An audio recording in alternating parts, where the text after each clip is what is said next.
प्रातःकाल दैनिक कार्यों से निवृत्त होकर गौतम बुद्ध के सभी शिष्य एकत्र हो गए। गौतम बुद्ध ने संदेश देना आरंभ किया।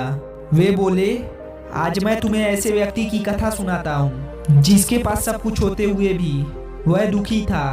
गौतम बुद्ध ने कहना आरंभ किया, किसी नगर में एक सेठ रहता था। उसके पास लाखों की संपत्ति थी, बहुत बड़ी हवेली थी, नौकर चाकर थे, फिर भी सेठ के मन को शांति नहीं थी। एक दिन किसी ने उसे बताया कि यहाँ पास के ही एक नगर में एक साधु रहता है। वह लोगों को ऐसी सिद्धि प्राप्त करा देता है कि उससे मनचाही वस्तु मिल जाती है। सेठ उस साधु के पास गया और उसे प्रणाम करके निवेदन किया, महाराज, मेरे पास धन की कमी नहीं है, पर फिर भी मेरा मन बहुत अशांत रहता है।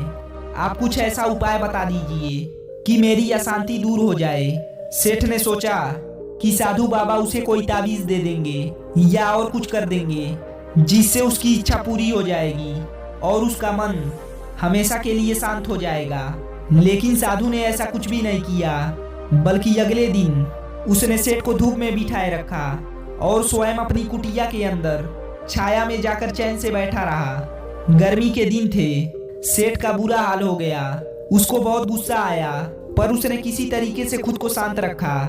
दूसरे दिन साधु ने कहा, आज तुम्हें दिन भर खाना नहीं मिलेगा। भूख के मारे दिन भर सेठ के पेट में चूहे कूदते रहे। अन्न का एक दाना भी उसके मुंह में नहीं गया। लेकिन उसने देखा कि साधु ने तरह तरह के पकवान उसी के सामने बैठकर बड़े आनंद से खाए। सेठ उस रात बहुत परेशान रहा। वह एक क्षण को भी नहीं सो पाया। उसे नींद ही नहीं आई। वह रात भर सोचता रहा कि साधु तो बड़ा स्वार्थी निकला। तीसरे दिन सवेरा होते ही उसने अपना बिस्तर बांधा और चलने को तैयार हो गया। तभी साधु बाबा उसके सामने आकर खड़े हो गए और बोले, सेठ, क्या हुआ? सेठ ने कहा, मैं यहाँ बड़ी आशा लेकर आपके पास आया था, लेकिन यहाँ मुझे कुछ भी नहीं मिला।